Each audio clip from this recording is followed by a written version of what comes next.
This is the preface to Knei Paz's The Social and Political Thought of Leon Trotsky. The subject of this book is, it would seem, sufficiently defined by its title, and the substantive issues which it proposes to deal with in the framework of a study of Leon Trotsky's social and political thought are set out in the introduction which follows this preface. Here I wish to describe the motives for undertaking such a study, the approach to the subject adopted, the problems encountered, and the manner of their resolution.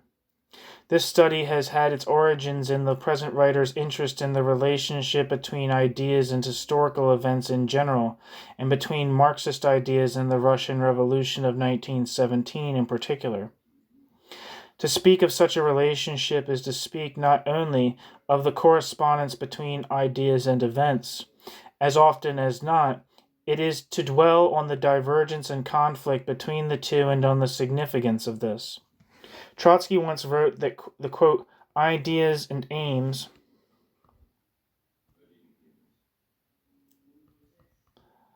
of those engaged in revolutionary struggle form a very important constituent element of a revolution, end quote. Trotsky. That's from the History of the Russian Revolution. With this, I fully agree. Although Marxism has traditionally frowned upon the notion that ideas shape history, the events of October 1917 and thereafter can hardly be comprehended outside the context of the impact of certain ideas, those of Marxism itself, or rather of a specifically conceived version of it, upon a small but quite extraordinary group of men and of their determination to implement, and if necessary impose, their intellectual convictions upon Russian society. But Trotsky went on to claim that, quote, never in all the past have the conceptions of a revolution in the minds of revolutionists approached so closely to the actual essence of the events as in 1917, end quote.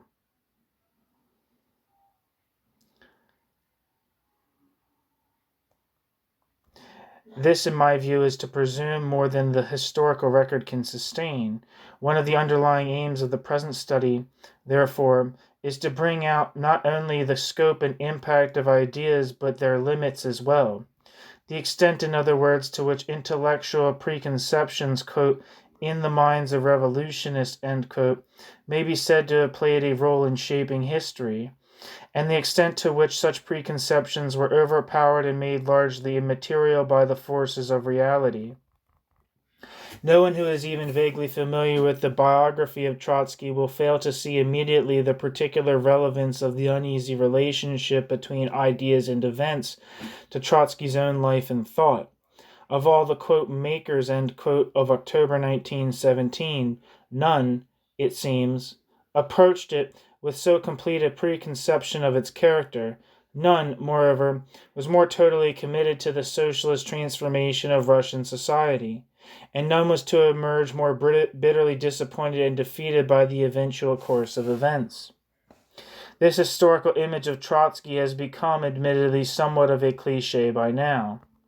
Nevertheless, it remains valid, though only if we add that Trotsky's, quote, ideas and aims, end quote, were, quote, betrayed, end quote, not so much by others, as Trotsky was prone to believe, as by the contradictions of Trotsky's own intellectual preconceptions. In a sense, this study is an attempt to trace the origins and evolution of such contradictions and, thereby, to throw some light as well as on the immediate and subsequent character of the Russian Revolution. If excuse be needed, therefore, for the length and scope of this work, it is that I have also endeavored, in the course of the examination of Trotsky's thought, to confront and deal with many of the issues, great and small, raised by that revolution. A great deal has been written about Trotsky's life and revolutionary career, both in and out of power, but relatively little about Trotsky's social and political thought. This is perhaps only natural, since Trotsky's life contained many sensational moments, and Trotsky is, even now, and perhaps not unjustly, considered to be the quintessential revolutionary in an age which has not lacked in revolutionary figures. Yet Trotsky's achievement in the realm of theory and ideas is in many ways of no less prodigious. Trotsky was among the first to analyze the emergence, in the 20th century, of social change in backward societies, and among the first, as well, to attempt to explain the political consequences which would almost invariably grow out of such change. Trotsky wrote voluminously throughout his life, and the political thinker in him was no less an intrinsic part of his personality than the better-known man of action. It would be an exaggeration to say that Trotsky's ideas have been neglected or that Trotsky's writings are unknown. Trotsky's name is, after all, automatically identified with the theory of the, quote, permanent revolution, end quote, and some of Trotsky's works have always enjoyed a wide readership. But the theory of the, quote, permanent revolution, end quote, like other of Trotsky's ideas, has had so many meanings attributed to permanent revolution that permanent revolution has lost meaning altogether and become more a label than a body of thought. And Trotsky's works are read, it seems, more because Trotsky's works are now associated with a, quote, cult figure, end quote, than for any intrinsic value which they may have. Footnote. The, quote, cult, end quote, element associated with Trotsky has given rise to a small industry of non-academic literature. A novel has been devoted to him. Bernard Wolfe's The Great Prince Died, published in London in 1959, a play by Peter Weiss, Trotsky in Exile, English translation, London 1971, and an illustrated biography, Francis Windman and David King, Trotsky a Documentary, published in Harmondsworth in London in 1972. In addition, a film has been made about Trotsky's assassination, with no less a, quote, screen star, end quote, than Richard Burton somewhat unconvincingly impersonating Trotsky. End footnote.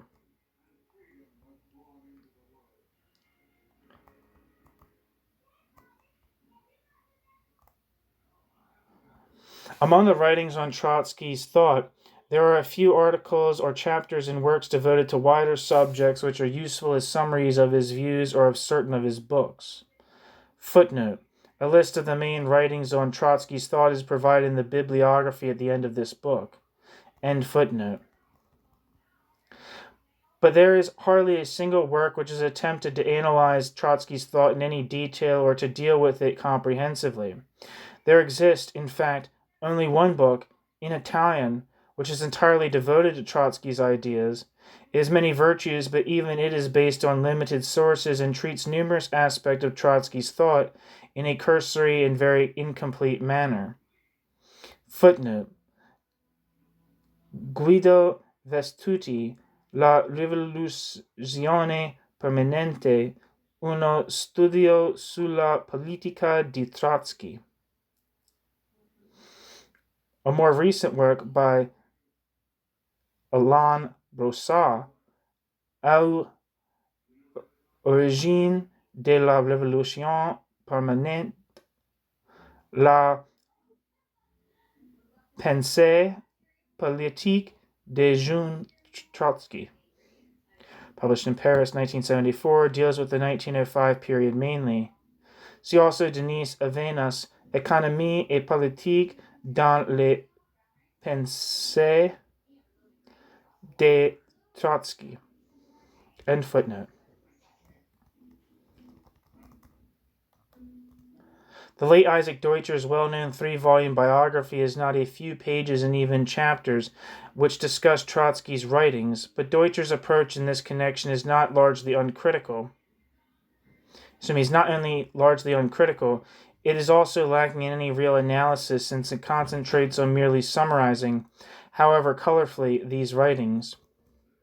Moreover, Deutscher chooses to ignore many elements in Trotsky's thought, and others Deutscher fits into the preconceived notions of Soviet history and of Marxism which characterize his biography as a whole. Footnote. For an extreme but not unfounded critique of Deutscher's writings on Trotsky in general, see Julius Jacobson's Isaac Deutscher, The Anatomy of an Apologist, in the book edited by the same author, Soviet Communism and Socialist Visions, published in New Brunswick, New Jersey, 1972. See also in the same vein Leopold Labid's Deutscher and as historian and prophet in Survey. A more moderate but in its way no less damaging critique of Deutscher is the review article by Alistair MacIntyre, Trotsky in Exile in Encounter, 1963. The present writer's differences with Deutscher will be evident from this study, although, aside from a few comments in the footnotes, direct argument with him has been avoided. End footnote.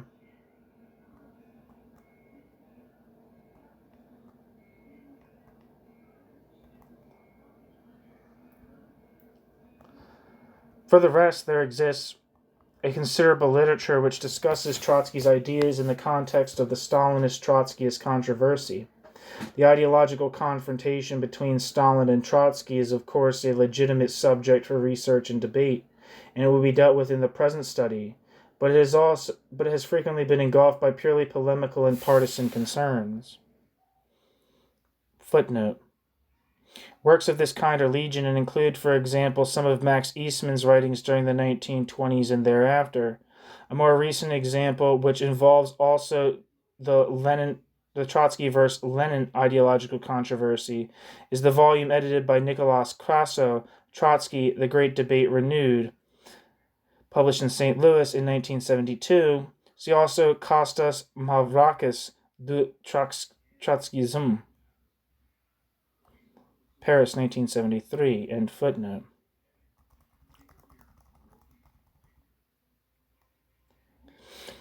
It has also diverted attention from Trotsky's contribution to the field of social theory, a contribution which I hope will be made evident in this study, by unduly concentrating on ephemeral political issues of the past which are of little interest or importance today.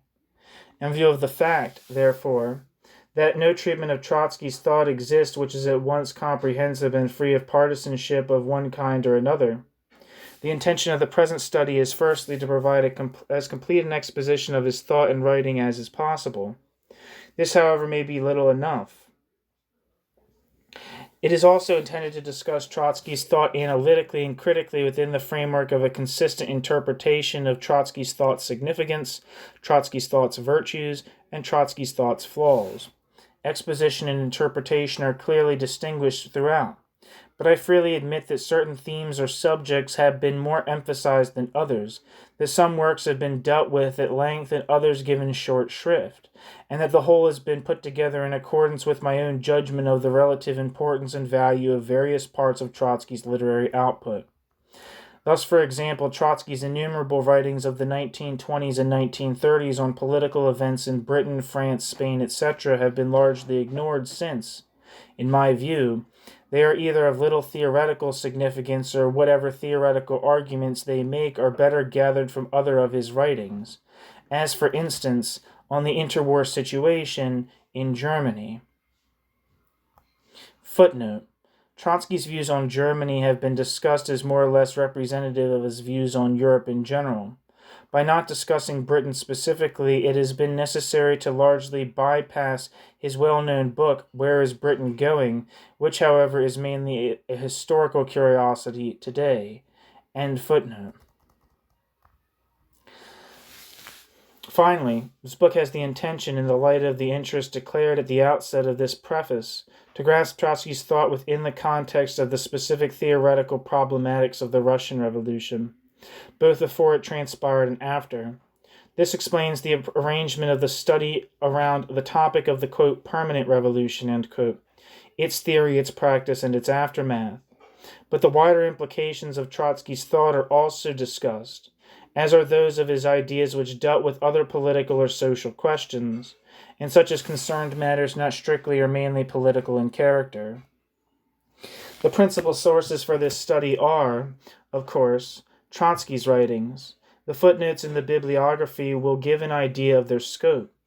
The writings span a period of 40 years, and if they were to be collected in one single edition, they would easily fill, I venture to estimate, 60 to 70 thick volumes, without including the vast material contained in the Trotsky archives at Harvard University.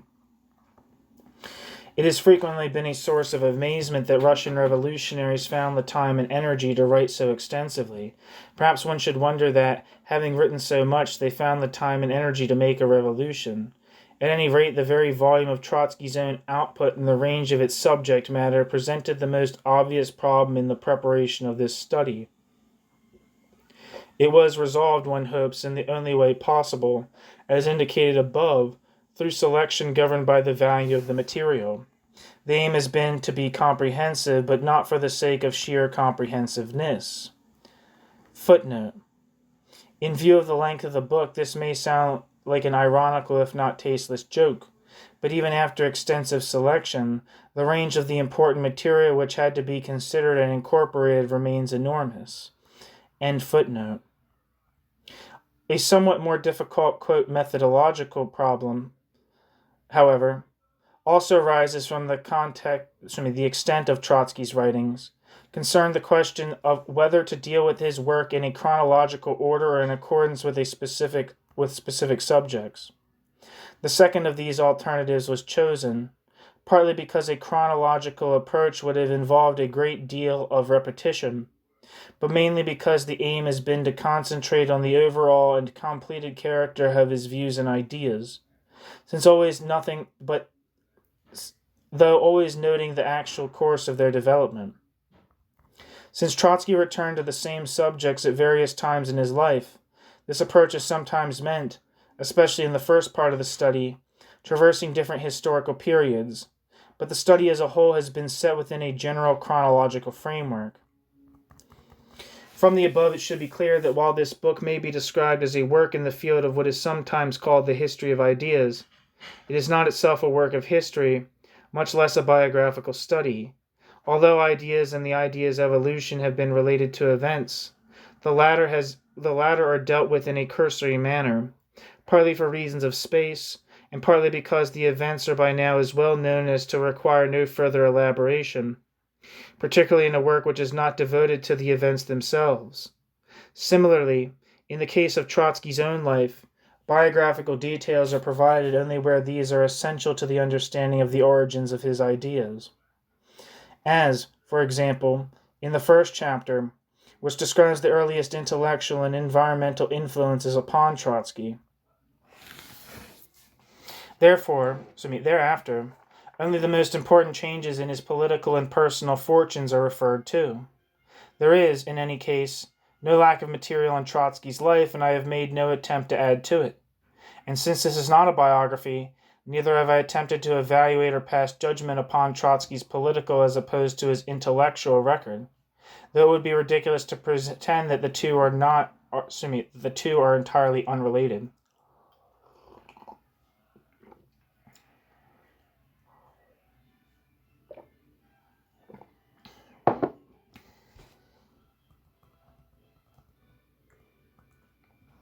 In the case of the ideas of others, with whom Trotsky often argued and clashed both before and after 1917, reasons of space were paramount in limiting the discussion of their points of view.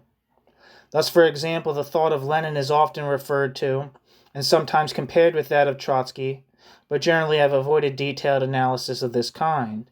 I have assumed that the reader is well enough acquainted with Lenin's writings and with those of other Russian revolutionaries, and have referred to such writings only where they touch directly upon Trotsky's ideas.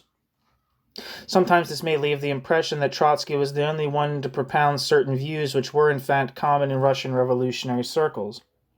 But my intention has been to give as complete a picture of Trotsky's thought as possible and not to carry out a comparative study. In the same way, although not a few of Trotsky's views about Russian history were derived from the work of others, I have not attempted to trace the intellectual or historical sources of all such views. Every thinker borrows from others, and his thought will always be found to be eclectic to some extent. The emphasis, however, should be, I believe, on the particular synthesis he effects, which may then be taken to constitute the originality of his conception. Finally, I wish to point out that this is not a work on, quote, Trotskyism, end quote, as a movement. I have eschewed entirely discussion of this subject, whether it involves its real or imaginary status during the 1920s, or the more organized form Trotskyism took in the 1930s and thereafter. Soviet diatribes then and later against, quote, Trotskyism, end quote, have been ignored altogether, and the writing of, quote, Trotskyists, end quote, have been considered only insofar as they concern debates with Trotsky himself. To repeat, this is a study of Trotsky's own thought, not that of Trotsky's opponents or followers, nor of the ideological and political movement which came to be identified with his name. I should like to express my gratitude to the following libraries in particular and their librarians for the use of their facilities and for the assistance which they so kindly provided me. The Bodleian Library at Oxford, the British Museum Reading Room, now the British Library, the Houghton Library at Harvard University, the New York Public Library, the Jewish National and University Library at the Hebrew University of Jerusalem, and St. Antony's College Library, Oxford.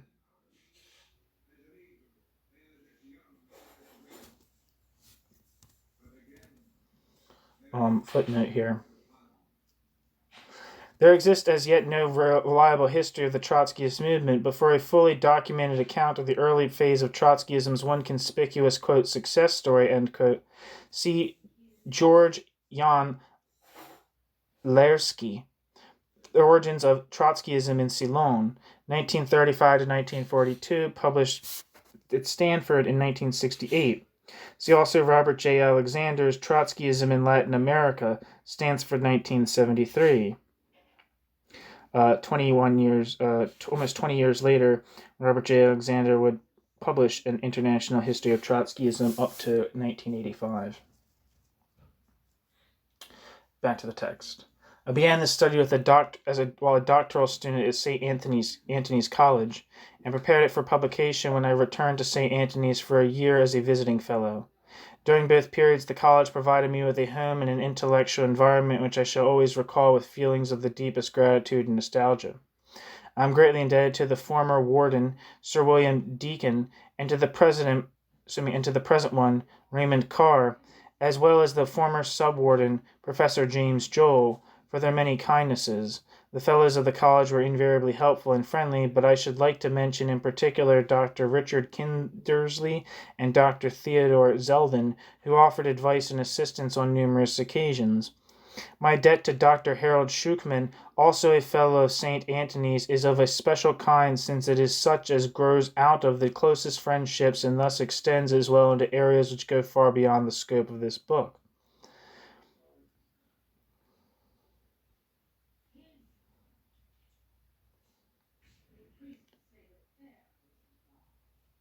Amongst many other debts accumulated at Oxford, that to the late Professor John Palamanitz will now forever remain associated with the sadness incurred by his recent and untimely death.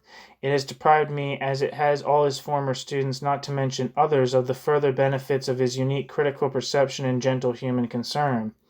I am also much indebted to another friend and, quote, protector, end quote, at Oxford, the warden of Rhodes House, Sir Edgar Williams, for his help and guidance in the course of many years, and to Peter Halban, Peter Jansen Smith, and Peter Sutcliffe. I am grateful for aid and advice at various stages of the publication process.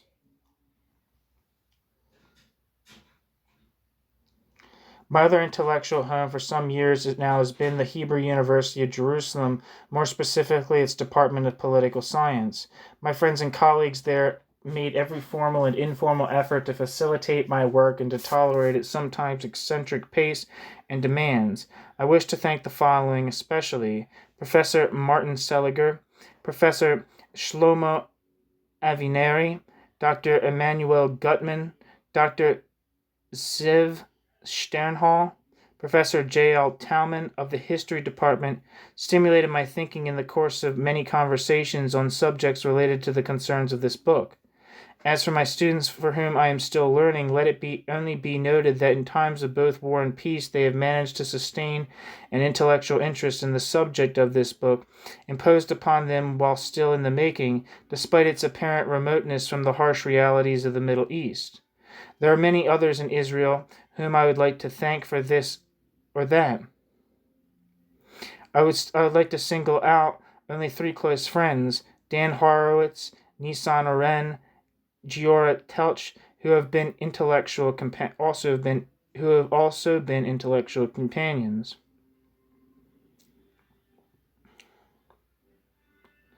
It remains to be said that, without contradicting all the above acknowledgments, my greatest personal as well as intellectual debt during the preparation of this book has been to Sir Isaiah Berlin, than whom there can have been no better teacher, supervisor, and I make so bold to say, friend. Berlin's patience, understanding, and assistance, particularly during a very difficult period, were a constant source of encouragement and indeed were ultimately responsible for the completion of this work. Berlin's own writings have influenced me in numerous ways, some of which will surely be apparent in this study. I hope I have not disappointed all his efforts on my behalf. The dedication of this book to my parents speaks, I think, for itself, and it would in any case be impossible to convey in words all that I owe them. No less difficult is the expression of gratitude to my wife Mira, and in a different sense to my daughter Sigal. Such things are sometimes best left unsaid, being so deeply felt. Baruch Knei Paz, Jerusalem, autumn 1975.